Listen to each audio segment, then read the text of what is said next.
अध्याय 68। लिन मिंग का अद्भुत चयन। जैसे ही लिन मिंग वार्डन एल्डर के पास पंजीकरण कराने के लिए अपनी 3Z स्लिप विकल्प, foundation spear technique, foundation movement technique और body tearing bone shattering fist लेकर आए, उन्होंने देखा कि वहां कई लोग इंतजार कर रहे थे। विरोध करना। वे वांग यानफेंग और कई अन्य थे। होंगशी किनारे पर इंतजार कर रहे थे और जांच कर रहे थे कि उन्होंने कौन सी खेती के तरीके और कौशल मैनुअल चुने हैं।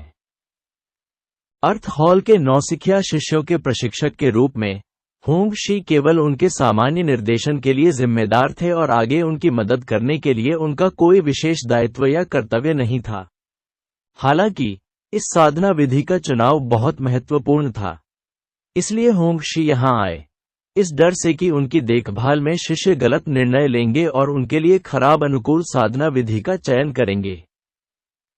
वांग यानफेंग, आपने तय कर लिया है कि आप इन 3Z पर्चियों को चुनेंगे? वार्डन बुजुर्ग ने पूछताछ की।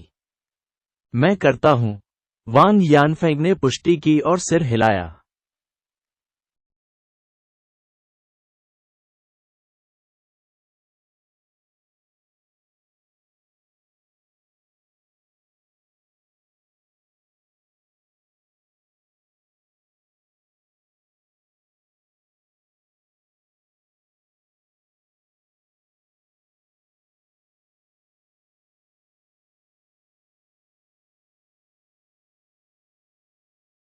आपने डिवाइन यांग पावर, स्वान फेदर फॉल और थंडरक्लाउड स्ट्राइक को चुना।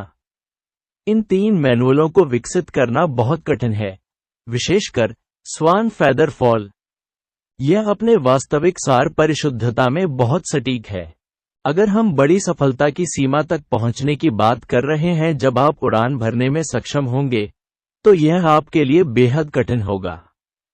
क्या आप अपनी पसंद के बारे में निश्चित हैं? बड़े, मैंने पहले ही इस बारे में स्पष्ट रूप से सोच लिया है। वांग यानफेंग की अपनी योजनाएं थीं। उनके परिवार के पास आंदोलन की तकनीक 7 डिस्पायरिंग स्टेप्स थी। हालांकि 7 निराशाजनक कदम स्वान फेदर फॉल से कुछ ही खराब था, लेकिन वह 7 निराशाजनक कदम नहीं छोड़ेंगे। 7 डिस्पायरिंग स्टेप्स वह मार्शल कौशल होगा जिसका उपयोग वह तेजी लाने और कम दूरी में आगे बढ़ने के लिए करेगा। लेकिन स्वान फेदर फॉल किसी के शरीर को निगल की तरह हल्का बनाने में सक्षम था और लंबी दूरी की आवाजाही के लिए अच्छा था। दोनों एक दूसरे के पूरक थे और एक दूसरे की कमजोरियों को पूरा करते थे। इसलिए उन्होंने स्वान फेदर फॉल को चुना क्योंकि यह उनके लिए सबसे उपयुक्त था।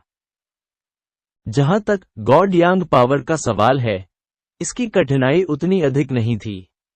ऐसा इसलिए था क्योंकि उनकी रैंकिंग बहुत कम थी, अन्यथा उन्होंने ऐसी साधना पद्धति चुनी होती जो अधिक कठिन होती और जिसमें अधिक शक्ति वाले पुरस्कार होते, जैसे छाया रहित कला। ठीक है, वार्डन बुजुर्ग ने अनिच्छा से अपना सिर हिलाया और वांग यानफेंग के लिए Z पर्चियां दर्ज की। इन सभी युवा प्रतिभाओं की आकांक्षाएं सूर्य से भी ऊंची थीं। वे अक्सर जितनी जल्दी हो सके सबसे शक्तिशाली साधना पद्धति और मार्शल कौशल का चयन करते थे।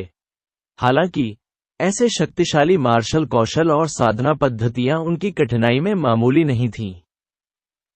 हालांकि उनसे इस बारे में सवाल करना कठिन था। युवा प्रतिभाओं ने चयन करते समय कभी भी मार्शल कौशल या साधना पद्धति की कठिनाई पर विचार नहीं किया। वास्तव में यह कहा जा सकता है कि वे कठिनाई को अपनी उभरती प्रतिभा के प्रमाण के रूप में उपयोग करना पसंद करते थे। लेकिन वे ये भूल गए थे कि 7 प्रोफाउंड मार्शल हाउस में हर कोई प्रतिभाशाली था। साधना पद्धति में अगर कोई नोट था जिसमें लिखा था कि अभ्यास करना बेहद कठिन, तो स्वाभाविक रूप से इन अनभिज्ञ प्रतिभाओं पर निर्देशित था। यह सच है कि आप एक प्रतिभाशाली व्यक्ति हैं, लेकिन आप इन सभी अन्य प्रतिभाओं से तुलना कैसे कर सकते हैं? वांग यानफेंग के बाद 2 भाई बहन वांग मांग और ली टाई थे। इन दोनों ने रैंकिंग स्टोन पर भी उत्कृष्ट प्रदर्शन किया था और इसलिए मार्शल कौशल में उनकी पसंद भी आसान नहीं थी। आपने इन 3 साधना विधियों और मार्शल कौशल पर निर्णय लिया है। हमने फैसला कर लिया है। ठीक है, फिर अगला। मम्मर, लिन मिंग। हाँ, लिन मिंग ने काउंटर पर 3 जेड पर्चियां रखीं। वांग यांगफेंग, वांग मांग और ली टाई स्वाभाविक रूप से उन पर नजर डालने में असमर्थ थे, और इसमें जिज्ञासु होंग शी भी शामिल थे। लिन मिंग की ताकत उन लोगों के सामने स्पष्ट थी जो उनसे मिले थे, और वे जानना चाहते थे कि उन्होंने किस प्रकार का प्राचीन और सर्वोच्च मार्शल कौशल चुना है। वांग यानफेंग ने काउंटर पर 3 जेड पर्चियों को देखा। ये लिन मिंग, उसकी रैंकिंग 126 है। वह शैडोलेस आर्ट, या यहां तक कि एब्सोल्यूट 9 यांग, या कोई अन्य शीर्ष स्तरीय साधना पद्धति चुन सकता है। मेरी ताकत पहले से ही उसके पीछे है। अगर मुझे खेती के तरीकों में भी नुकसान होता है, तो इसे पूरा करना और भी मुश्किल हो जाएगा। मैं जीवन भर केवल उसकी छाया का पीछा करता रहूंगा, क्योंकि उन्हें असफलताओं के बाद असफलताओं का सामना करना पड़ा था। वांग यानफेंग ने अब लिन मिंग की ताकत का आकलन करते समय उनकी प्रतिभा का उल्लेख या यहां तक कि सोचा भी नहीं था। उनकी राय में लिन मिंग एक अजीब अस्तित्व था जिसने प्रतिभा बाधा की उपेक्षा की, और वह अपने जीवन में अब तक मिले सबसे मजबूत मैच था। हालांकि वांग यानफेंग को कुछ आशंका थी कि लिन मिंग ने कौन सी साधना पद्धति चुनी। वार्डन बुजुर्ग के अगले शब्दों ने उसे हतप्रभ कर दिया। एफ फाउंडेशन स्पीयर तकनीक, फाउंडेशन मूवमेंट तकनीक, और एक अधूरा body tearing bone shattering fist. क्या ये 3 मैनुअल हैं जिन्हें आपने चुना है? ये थे साधना पद्धतियों और युद्ध कौशल के 3 सेट। आखिर ये शरीर फाड़ने वाली हड्डी तोड़ने वाली मुट्ठी क्या थी? वांग यानफेंग ने इसके बारे में कभी सुना भी नहीं था, लेकिन वह फाउंडेशन स्पीयर तकनीक और फाउंडेशन मूवमेंट तकनीक जानते थे। जब वांग यानफेंग भी देख रहे थे तो वे भी इन दोनों मैनुअलों से गुजरे थे। नींव की खेती की विधि और आंदोलन तकनीकों के ये 2 सेट डिपॉजिटरी में सबसे बुनियादी, सरल और सामान्य निम्न श्रेणी के मानव चरण मैनुअल भी हो सकते हैं। लिन मिंग इन्हें क्यों चुनेंगे? क्या उसे खुद पर भरोसा नहीं है? यह सही नहीं है। मार्शल आर्ट के प्रति उनका दिल इतना दृढ़ था, उन्हें अपनी क्षमताओं पर भरोसा और विश्वास कैसे नहीं हो सकता था? वार्डन के बुजुर्ग को यह विकल्प समझ में नहीं आ रहा था। यह आधार साधना विधि मैनुअल केवल ह्यूमन हॉल के शिष्यों द्वारा ही चुना गया था। वार्डन बुजुर्ग ने जितने वर्षों तक यहां काम किया, उनके ऐसे शिष्य प्रतीत होते थे जिनका लक्ष्य ऊंचा होना था, और उन्होंने एक ऐसी साधना पद्धति चुनी जो उनके लिए बहुत कठिन थी, और शक्तिशाली होने के बावजूद अनिवार्य रूप से इसमें महारत हासिल करने में असमर्थ थे, और उन्होंने अपना सारा समय बर्बाद कर दिया था। प्रतिभाओं के मामले में इस तरह की घटना कोई असामान्य बात नहीं थी। हालांकि यह पहली बार था जब उन्होंने अर्थ हॉल के एक नए प्रथम शिष्य को एक ऐसी साधना पद्धति चुनते देखा था जो बहुत सरल थी, मानो वे खेती करने से ही डरते हों। और वह निम्न श्रेणी का अर्थसटिप मार्शल कौशल, body tearing bone shattering fist, अधूरा था। वास्तव में इसे केवल संदर्भ मूल्य के रूप में वर्गीकृत किया गया था। इसका अभ्यास करना पूरी तरह से असंभव था। क्या ये लिन मिंग ये जानता था? वह क्या सोच रहा था? अर्थ हॉल के प्रशिक्षक होंग शी किनारे पर खड़े थे, और वह भी समझ नहीं सके। वह आज यहां इन नए शिष्यों को उपयुक्त साधना पद्धति चुनने में मार्गदर्शन करने के लिए आए थे। उसने नहीं सोचा था कि भटकने वाला पहला व्यक्ति लिन मिंग होगा। उन्होंने अपना मुंह खोला और चेतावनी दी, लिन मिंग, क्या आपने इस बारे में स्पष्ट रूप से सोचा है?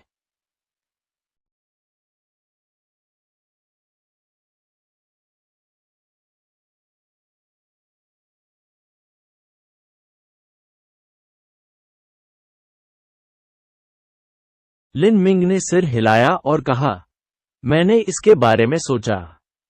मैं एक मजबूत नींव बनाना चाहता हूं, इसलिए मैंने नींव की खेती की विधि और नींव संचलन तकनीक को चुना। होंग शी ने कहा, अच्छा है। एक ठोस आधार बनाने की चाहत रखना गलत नहीं है। आपने फाउंडेशन स्पीयर तकनीक और फाउंडेशन मूवमेंट तकनीक को चुना, लेकिन इस body tearing body shattering fist का 70% से ज्यादा मैनुअल गायब है। भले ही यह एक संक्षिप्त निम्न श्रेणी का अर्थसटेप मार्शल कौशल है, फिर भी इसे अभ्यास करने के लिए अत्यधिक उच्च धारणा और प्रतिभा की आवश्यकता होती है, और उसका 70% भी गायब है। आपकी तो बात ही छोड़िए, यहां तक कि 7 प्रोफाउंड मार्शल हाउस के बुजुर्गों के लिए भी इसकी समझ विकसित करना असंभव होगा। अन्यथा क्या आपको लगता है कि एक निम्न श्रेणी का अर्थसटेप मैनुअल बेतरतीब ढंग से बीच में कहीं भी पाया जाएगा? बाहरी मंडप, क्या आप अपना चयन बदलना चाहेंगे? लिन मिंग ने उत्तर दिया, मैं बस इस पर ध्यान और विचार करना चाहता था। इसकी खेती न करना कोई समस्या नहीं है। इसके अलावा मैं ये देखना चाहता हूं कि क्या मैं कुछ प्रेरणा प्राप्त कर सकता हूं। कुछ प्रेरणाएं प्राप्त करें। होंग शी ने भौहें चढ़ा दी। लिन मिंग एक 15 वर्षीय युवा था जिसकी साधना शारीरिक परिवर्तन के दूसरे चरण के चरम पर थी, और वह निम्न श्रेणी के अर्थसटेप मार्शल कौशल से प्रेरित होना चाहता था जिसमें इसकी 70% सामग्री गायब थी। वह और कुछ नहीं बल्कि एक मूर्ख था जो अपनी मूर्खता में बहुत आगे निकल गया था, लेकिन उसकी महत्वाकांक्षा शीर्ष पर लक्ष्य कर रही थी। लिन मिंग, तुम्हें वास्तव में इस मानसिकता से सावधान रहना होगा कि तुम भाग्यशाली होने वाले हो। इस तरह जोखिम न लें। यहां तक कि अद्वितीय राक्षसी प्रतिभाएं भी body tearing bone shattering fist का विकास नहीं कर पाएंगी। मार्शल कौशल का चयन करने का अवसर बहुत मूल्यवान है। यदि आप इसे चुनते हैं तो आप एक मौका बर्बाद कर देंगे। हालांकि आप बाद में शीर्ष 100 रैंकिंग में प्रवेश करेंगे और आपके पास अधिक चुनने के अवसर होंगे, फिर भी एक कम मार्शल कौशल भी बहुत अफसोस की बात है। लिन मिंग ने मुस्कुराते हुए कहा, प्रशिक्षक होंग, आपका धन्यवाद। मैं इस बारे में पहले ही सोच चुका हूं और अपने निर्णय को लेकर स्पष्ट हूं। अच्छा, फिर जैसा चाहो वैसा करो। होंग शी ने अपना सिर हिलाया। ये प्रतिभाएं बहुत जिद्दी थीं। वे तब तक नहीं बदलेंगे जब तक कि वे दुख सहन न कर लें। इसलिए वह उसे ऐसा करने देगा और फिर उसका पछतावा खाएगा। यदि उसे कष्ट नहीं होता तो उसे यह याद नहीं रहता। इस तरह लिन मिंग ने अपनी खेती पद्धति और मार्शल कौशल ज़ेड स्लिप्स का चयन किया। उसका नाम ज़ेड स्लिप नोट पर लिखा गया था और फिर उसे 3 चाबियां मिलीं। ये 3 चाबियां वास्तव में 3 छोटे राख ग्रे पत्थर थे और प्रत्येक के शीर्ष पर एक लाल निशान था। प्रत्येक कुंजी मैनुअल के एक सेट से मेल खाती है। एक बार जब कोई नया शिष्य खेती की विधि चुनता तो ज़ेड स्लिप को भंडारण के लिए एक शेल्फ पर सील कर दिया जाता। सरनी खोलने की कुंजी के बिना भले ही वे डिपॉजिटरी में प्रवेश करें, वे कुछ भी देखने में सक्षम नहीं होंगे। अध्याय 69, शक्ति प्रशिक्षण, रेशम की तरह प्रवाहित करें। पीछे के पहाड़ों पर एक शांत, एकांत स्थान पर लिन मिंग अपने आंगन में एक पत्थर की मेज पर बैठे थे। वह शांति से ध्यान कर रहा था। जैसे ही शरद ऋतु की घूमती हुई पत्तियां धीरे धीरे उसके चारों ओर और उसके कंधों पर गिर रही थीं। शांतिपूर्ण शांत शरद ऋतु की सुबह में लिन मिंग ताजी पहाड़ी हवा में सांस लेने और अपने दिमाग को उसकी इष्टतम स्थिति में लाने के लिए सूर्योदय से पहले बिस्तर से उठे थे। लिन मिंग ने पत्थर की मेज पर body tearing bone shattering fist jade slip रखी थी। यह एक अधूरा अर्थसटेप मार्शल कौशल था। भले ही लिन मिंग के पास मार्गदर्शन के लिए संदर्भ के रूप में अराजक गुणों का मुकाबला मेरिडियन था, फिर भी उन्हें दोनों को मिलाने में सक्षम होने के लिए बेहद उच्च स्तर की धारणा की आवश्यकता थी। धारणा का किसी की मार्शल प्रतिभा से कोई लेना देना नहीं था, लेकिन यह किसी की आत्मा की प्रतिभा को थोड़ा प्रभावित करता था। लिन मिंग की आत्मा प्रतिभा प्राथमिक 4th कक्षा की थी। मार्शल कलाकारों की आत्मा प्रतिभा आमतौर पर कम थी। लिन मिंग की आत्मा प्रतिभा को स्काई फॉर्चून किंगडम में शीर्ष स्तरीय माना जा सकता है और खेती में बेहतर 4थी श्रेणी की प्रतिभा के बराबर थी। लिन मिंग अपने दिमाग को समायोजित कर रहा था और अपने बेकार विचारों को खाली कर रहा था। वह body tearing bone shattering fist को देखने और समझने के लिए पूरा दिन लगाने को तैयार थे। उसने अपनी आत्मा की शक्ति को जेड स्लिप में डुबो दिया और लिन मिंग के दिमाग में body tearing bone shattering fist का अधूरा ग्रंथ दिखाई दिया। ये शरीर फाड़ हड्डी चकनाचूर मुट्ठी शुरुआत ही अधूरी है। Body tearing bone shattering fist में 70% जानकारी गायब थी।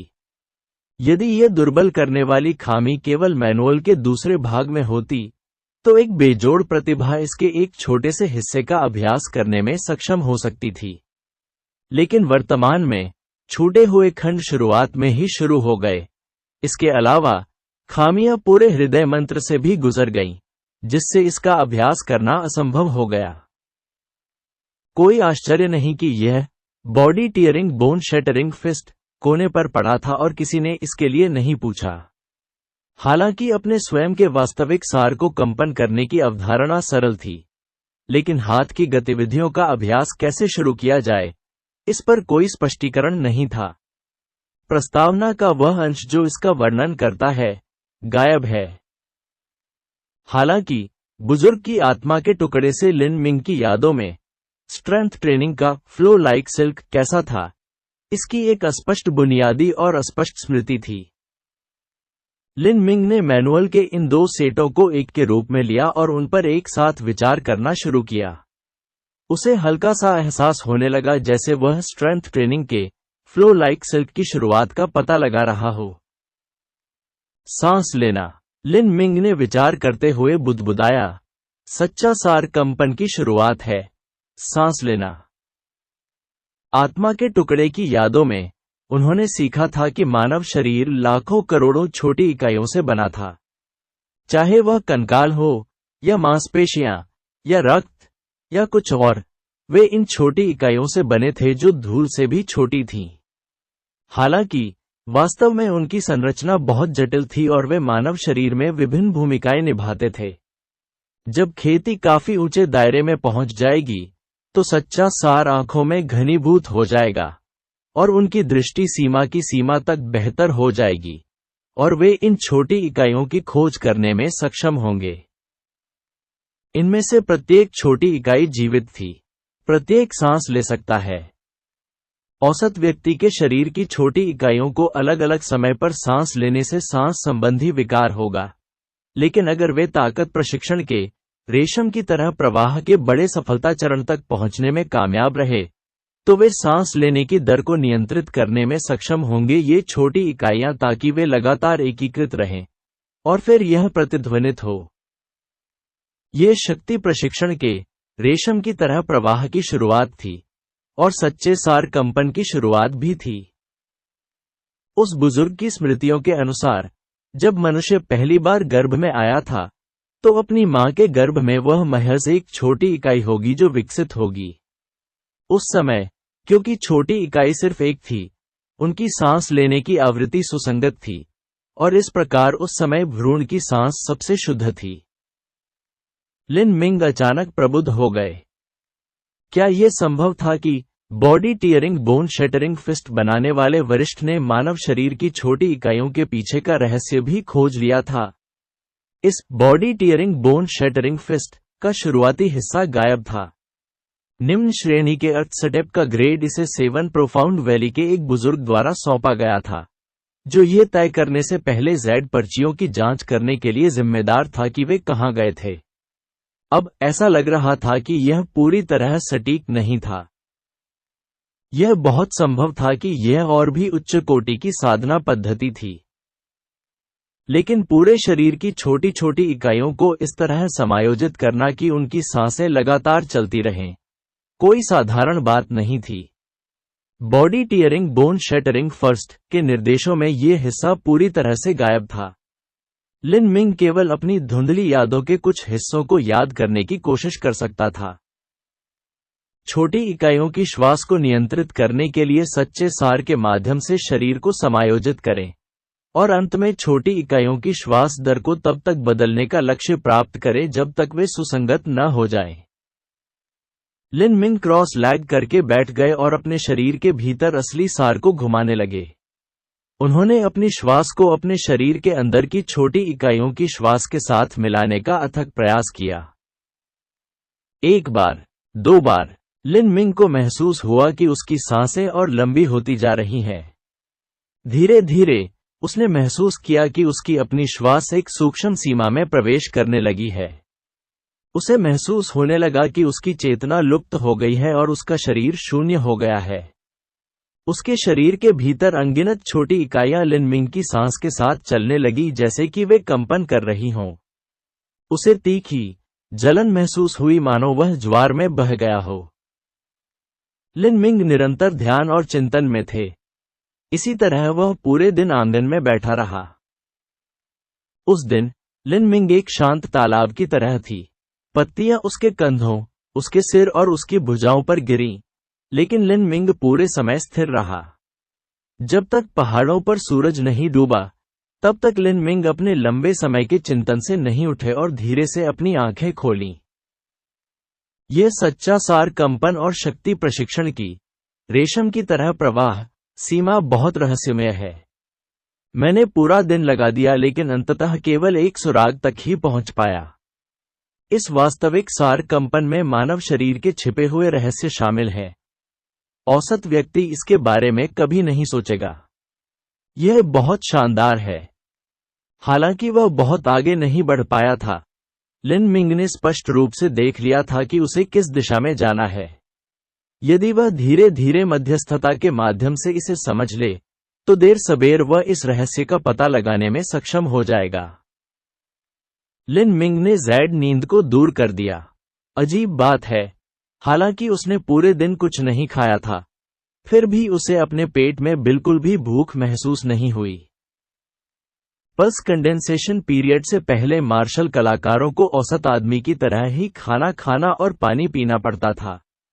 यहां तक कि पल्स कंडेंसेशन पीरियड में कोई भी व्यक्ति केवल कुछ दिनों तक ही भूखा रह सकता है, जबकि एक सामान्य व्यक्ति, अगर वह लंबे समय तक खाना नहीं खाता है, तो वह भी भूख से मर सकता है। मुझे भी बिल्कुल भूख नहीं है। ऐसा लगता है कि मेरे शरीर की छोटी छोटी इकाइयां पहले ही सच्चे सार में सांस ले चुकी हैं और पूरी हो चुकी हैं। स्ट्रेंथ ट्रेनिंग का फ्लो लाइक सिल्क बहुत अद्भुत है। आज ही मुझे एहसास हुआ कि शायद स्ट्रेंथ ट्रेनिंग की रेशम की तरह प्रवाह की तथाकथित ताकत शारीरिक ताकत नहीं है, बल्कि वास्तविक सार ताकत है।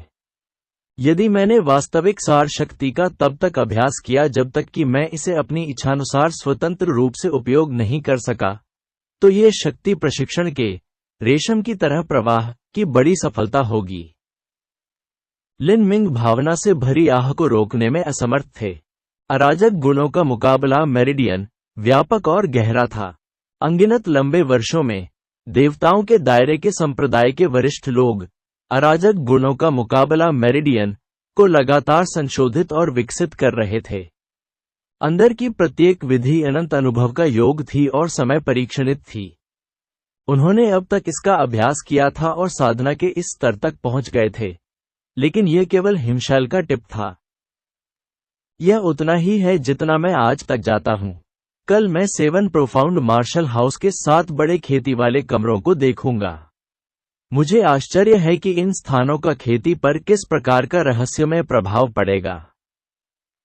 उस समय जब लिन मिंग ने स्ट्रेंथ ट्रेनिंग के फ्लो लाइक सिल्क का अभ्यास किया था, झांग कैंग और झू यान 7 प्रोफाउंड मार्शल हाउस डिपॉजिटरी में एक साथ चले थे। इस लिन मिंग ने सिर्फ एक खेती पद्धति चुनी है, लेकिन केवल 1 महीने के साथ उसका अभ्यास अपर्याप्त होगा।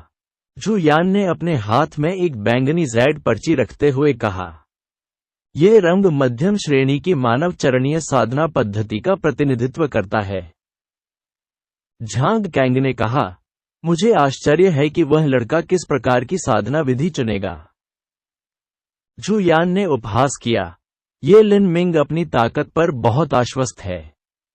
जब वह शारीरिक परिवर्तन के प्रथम चरण में था, तब उसने मुझसे आगे निकलने की धमकी दी थी। वह निश्चित रूप से कोई ऐसी लोकप्रिय खेती विधि चुनेगा जिसकी खेती करना कठिन हो। यदि ऐसा है, भले ही उसकी धारणा अच्छी हो, मैं उसे अभ्यास के लिए समय नहीं दूंगा। लोकप्रिय खेती के तरीकों को देखने के लिए अपॉइंटमेंट की आवश्यकता होती है। लेकिन एक समय आरक्षण की अवधि की व्यवस्था किसी की अपनी रैंकिंग के अनुसार की गई थी। कभी कभी किसी साधना पद्धति का अध्ययन करने के लिए 5 से 6 या यहां तक कि 6 या 7 शिष्य कतार में प्रतीक्षा करते थे। इस समय आवंटित समय दी जाने वाली रैंकिंग पर निर्भर करेगा। यदि आपकी रैंकिंग कम होती तो आप पंक्ति के अंत में होते और इसे बहुत कम देखते। लेकिन आमतौर पर इन 6 से 7 लोगों में से हमेशा कई ऐसे होते थे जो वरिष्ठ शिष्य होते थे। उन्होंने पहले से ही लंबे समय तक इन खेती के तरीकों का अध्ययन किया था, इस हद तक कि जेड स्लिप को देखकर अपनी खुद की खेती की विधि में सुधार करना बेकार था। उन्हें अधिक से अधिक अभ्यास और वास्तविक युद्ध की आवश्यकता थी। हालांकि ऐसी कोई शर्त भी नहीं थी जिसमें कहा गया हो कि वरिष्ठ शिष्य जेड स्लिप का लाभ लेना जारी नहीं रख सकते। जब तक जुयान ने लोगों के साथ अपने संबंधों का दुरुपयोग किया, लिन मिंग को अक्सर अन्य लोगों को जेड स्लिप उधार लेने देना पड़ता था, और लिन मिंग के पास अभ्यास करने के लिए जेड स्लिप नहीं होती थी। रुकावट 7 प्रोफाउंड मार्शल हाउस के नियमों के अंतर्गत थी। जुयान उसके साथ खुल्लम खुल्ला व्यवहार नहीं कर सकता था, लेकिन वह कुछ ऐसा कर सकता था जो उसके लिए बाधा और घृणा पैदा कर सकता था। झांग कैंग और जुयान किताबों की अलमारियों में लिन मिंग का नाम ढूंढने लगे। उन्होंने नामों के लिए जेड चिन्हों की जांच की। स्वाभाविक रूप से सबसे पहले उन्होंने छाया रहित कला, एब्सोल्यूट 9 यांग और ऐसे अन्य शीर्ष हृदय मंत्रों और साधना विधियों को देखा। हालांकि उन्हें इनमें से किसी में भी लिन मिंग का नाम नहीं मिला। वे पीछे हटे और एक पल के लिए सोचा, फिर निचले स्तर की खेती के तरीकों को देखना जारी रखा, लेकिन फिर भी उन्हें लिन मिंग की छाया नहीं मिली। क्या चल रहा है? जुयान थोड़ा घबरा गया। झांग कैंग ने अचानक कहा, जुयान, यहां, मैंने इसे पाया। जुयान वहां गया और उसने बहुत ही संक्षिप्त नोट पर लिन मिंग का नाम देखा। नोट में केवल एक ही नाम था। जुयान थोड़ा स्तब्ध था। इस नोट में केवल एक का नाम होना यह सिद्ध करता है कि यह साधना पद्धति एक ऐसा कौशल था जिस पर बहुत कम ध्यान दिया गया। फाउंडेशन स्पेयर तकनीक। इस लिन मिंग ने वास्तव में इस खेती पद्धति को चुना। वह क्या बकवास सोच रहा था? मुझे दूसरा भी मिल गया। झांग कैंग को सुनकर जुयान ने फिर से देखा। इस बार उसे एक बार फिर झटका लगा। फाउंडेशन मूवमेंट तकनीक। लिन मिंग ने फाउंडेशन स्पीयर तकनीक और फाउंडेशन मूवमेंट तकनीक को चुना था। जुयान का दिमाग चकरा गया। यह अकल्पनीय था। ये देखकर कि लिन मिंग ने इन खेती के तरीकों को चुना है, झांग कैंग ने कहा, जुयान, आपने वास्तव में इस लिन मिंग को बहुत अधिक महत्व दिया है। रैंकिंग स्टोन पर 126वीं रैंक प्राप्त करने के बाद मैंने सोचा कि वह किसी प्रकार का प्रभावशाली व्यक्ति था, लेकिन ऐसा लगता है कि केवल उसकी किस्मत ही अच्छी है। उसे किसी प्रकार की आकस्मिक मुठभेड़ का सामना करना पड़ा, इसलिए उसकी ताकत तेजी से बढ़ गई। लेकिन देर सबेर वह बेकार हो जाएगा। मैनुअल के इन 2 सेटों को देखें। इन पर भरोसा करते हुए वह संभवतः अन्य विशेषज्ञों का सामना करने की उम्मीद कैसे कर सकता है?